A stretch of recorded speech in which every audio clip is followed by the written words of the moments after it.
Very good morning. You are all very welcome. Thanks for joining us today. My name is Rob McGee. I'm the CEO at Ingenio. And to celebrate International Women's Day, we're talking this week with 8 senior female leaders from all areas of the tech, software and SaaS industry. And I am delighted to be joined this morning by actually one of our clients. Karyn McCaffrey is Head of Sales and Customer Success at an organisation headquartered in Ireland called CWSI.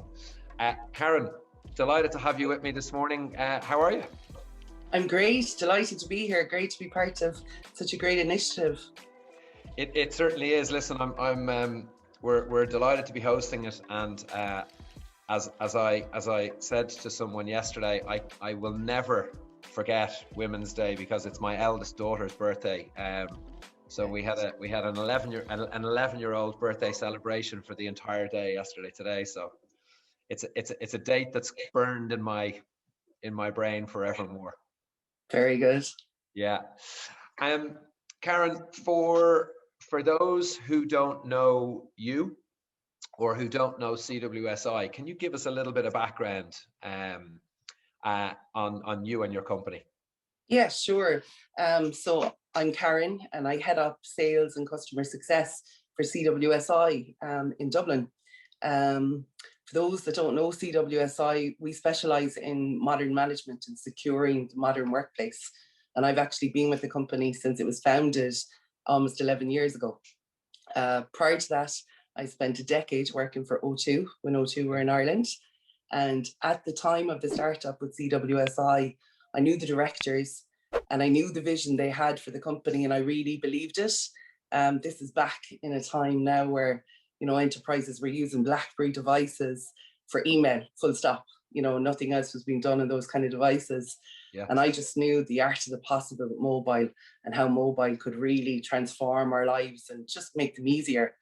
I'm not a very technical person, despite the fact that CWSI is quite a technical company, but I've always believed very much in the tech and how it enhances, it just makes everyone's life easier. And that's very apparent now with everyone working from home, whether it's a iPad or a laptop or whatever it is you're using. Doing what we're doing today was kind of unimaginable 11 years ago.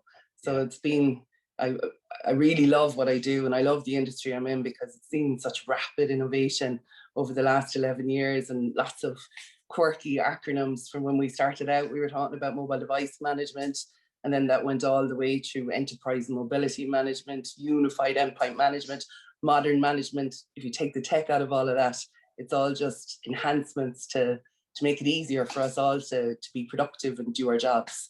Gotcha. So that's really what we're about and what I'm about. Great. Tell me, in terms of, I guess, in terms of the last 12, 15 months, how has business, I guess, in terms of doing business with your customers, has the market exploded for CWSI as a business?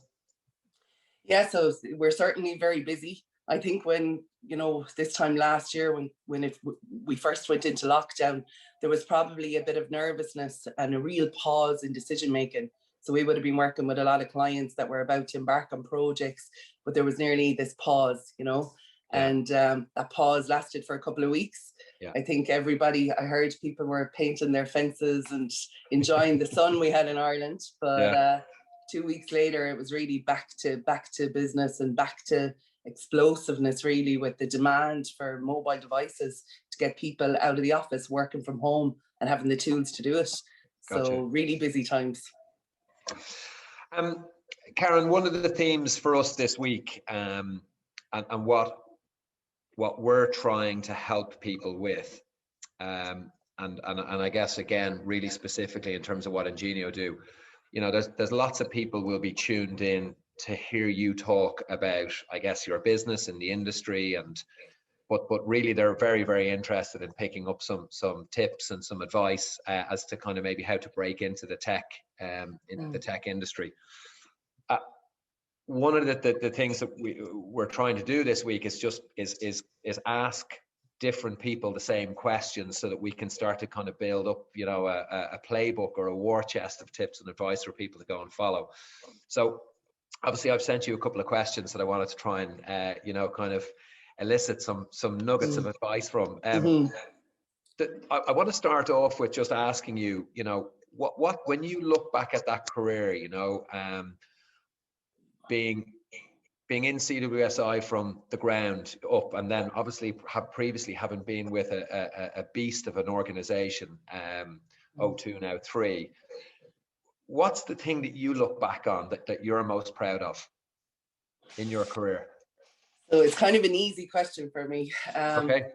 So back in 2013, I just had my second baby, and you know, I hit a bit of a fork in the road in terms of, you know, now was really the time to grow up, and I'd always really struggled with what did I want to be when I grow up. So, okay, you know, I went to college and did a bit business degree, but you know, very non-committal. You don't come out with you're not, you know, you're still kind of exploring what you're going to be.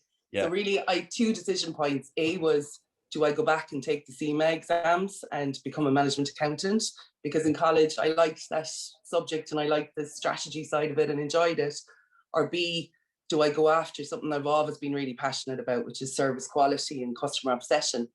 So at the time, I had a conversation with our CEO. I pitched my idea of customer success and the need for customer success in a tech startup company. Shared with him what kind of deliverables I thought I could deliver and what the business outcome would be, and made an agreement with him that if I executed my plans, that I would become a member of the senior management team. So our CEO was very open, thank God. So I went back, did the 2 years of the master's, did my thesis on service quality, brought the learnings then back into the business, set up a customer success function. And today now, that's one of the pillars of CWSI. You know, our monthly board meetings, it's an agenda item every month. And it's definitely something that I'm most proud of, really, because it kind of defined me with the path I was going to stay on forevermore, really. So I guess to summarize that, like, you were the seed, like, for customer success in the business, and that you've effectively built that function from nothing. Really interesting. Okay. Well, quite right. You should be proud of that. Thanks. Quite right. Karyn, if you could give yourself or any young girl or lady starting off in her career now one bit of advice, what would it be? Yeah, so I thought about this because my daughter is approaching 14, and what advice would I give her if she was, you know, a few years older? I think the most important thing is, don't ever let anybody tell you what you are or what you're not capable of. I think as women, intuitively, we know, we have an inner voice to know what we're capable of. Yeah. And if you want something hard enough and you're prepared to work hard enough, very little then is unachievable. I think the converse to that, and I really, really believe in the law of attraction. And I tell my daughter this frequently when she's telling me about different projects she's to do in school. You know, whether you think you can do it or whether you think you can't do it, you're going to be right. Yeah. And I think I really believe in that. And it's really mentally thinking about what you want and how you're going to get there. Another thing I think is important is taking risks. You know, you shouldn't be afraid to take risks. You know, every mistake, every encounter it's a learning, you know, and we're in a world now where it's all continuous learning. Yeah. You know, a friend of mine actually set up a company about 8 years ago, a very successful company, but in his office, he has a picture on the wall, and the picture is a fisherman on a boat, and they're on a river, and it's a tiny little boat, and they're surrounded by sharks, but they're rowing away through the river. And there's a caption there about, you know, risk-taking drives success. So I think that's probably important too. Love it. Love that. Love that. That's a great that's a great image. That picture. I love it.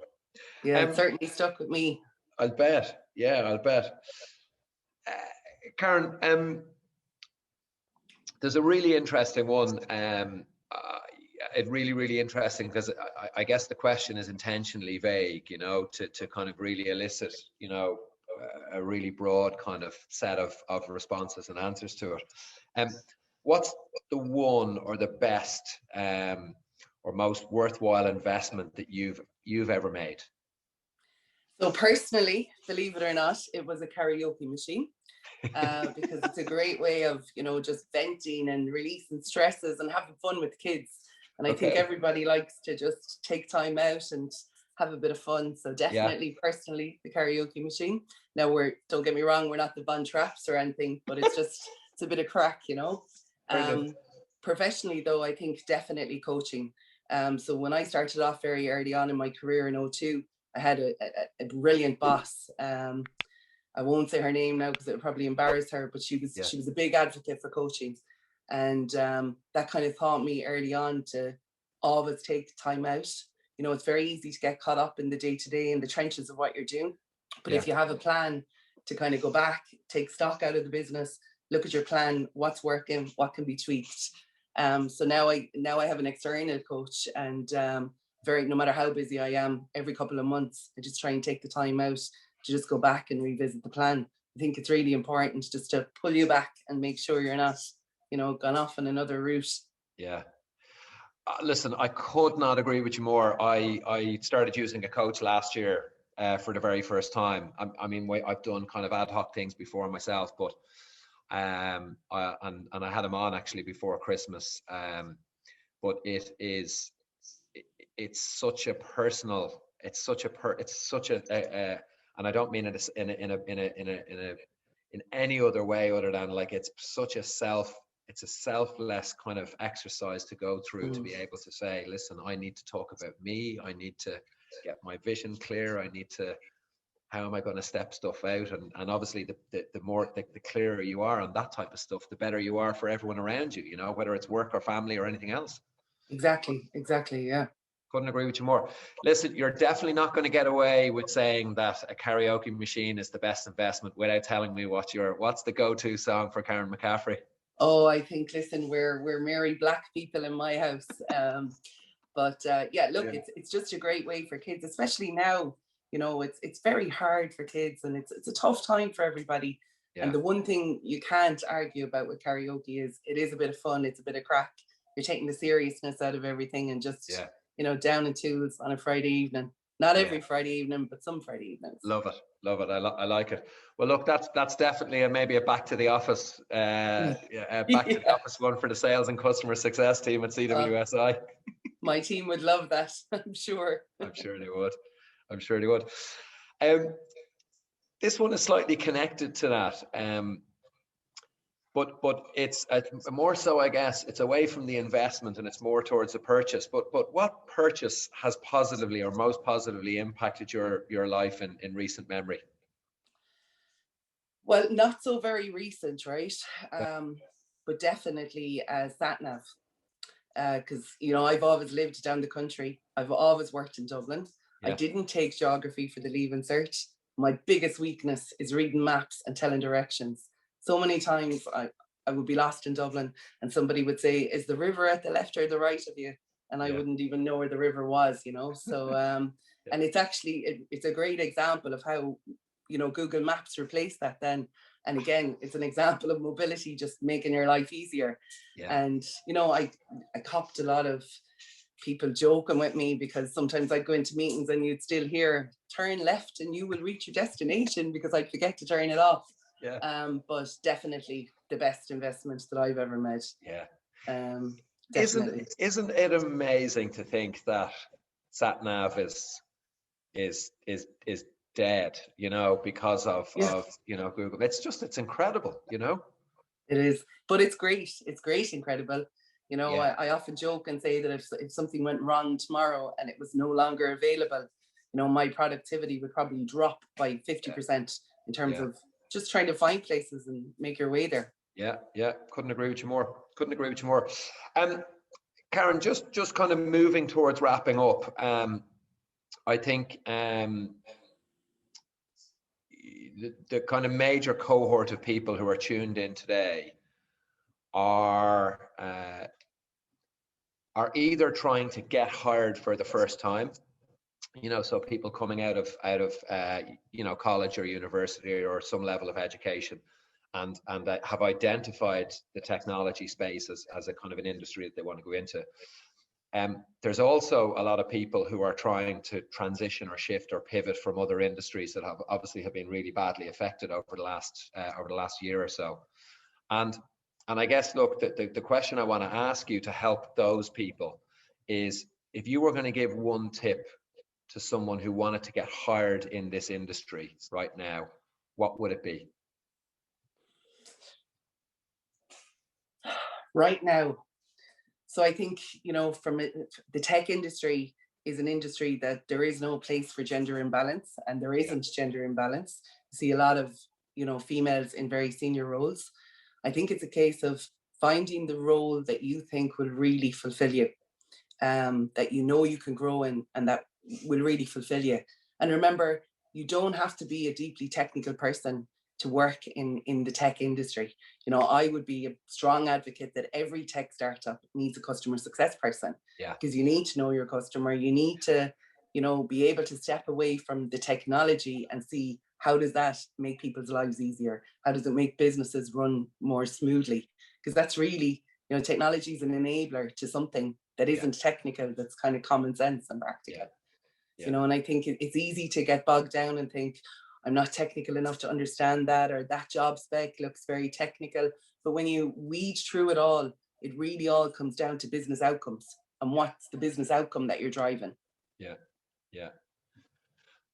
What wonderful advice, because I think when people, and certainly as parents, you and I are parents, right? And clearly we're both very lucky in that we know this industry very well, but there's lots of people out there who I maybe sometimes kind of have it's a fear of the unknown almost, you know what I mean? In terms of saying, God, look, that industry is very, if we haven't done science, or I don't have a kind of a strong appreciation in that area. But as you say, like, business outcomes, most people get, and most people go through in terms of kind of, really, foundation education. So yeah, fantastic advice. Karyn, just on behalf of everyone who's tuned in, I just wanted to say a huge thanks for being so open and so honest, and obviously for going into a lot of preparation on this one. I think the advice that you've given there is fantastic. And look, from everyone at Ingenio, I just wanted to say thanks to you, and to wish you and the team at CWSI all the very best for your end of Q1, and the rest of FY21. No doubt it'll be a big success. Brilliant, and thank you too. As I said, look, it's great to be part of such a great initiative. So thanks a million. You're welcome, Karyn. Thanks a million. So, folks, I just wanted to wrap up. I wanted to just let you know we put together a package specifically for people who want to get hired in this tech industry that Karyn's so eloquently been talking about. And we've put together a discount on the course that we're offering, as well as providing a one-to-one CV and profile review. We'll drop the details in the chat and send them out on email afterwards. But thanks for joining. I hope you found that useful, and I hope that you can use the tips and advice that Karyn has given you to great effect and to a really positive outcome. Karyn, thanks a million. Have a great day, folks. Thanks. Look after yourself. Bye-bye.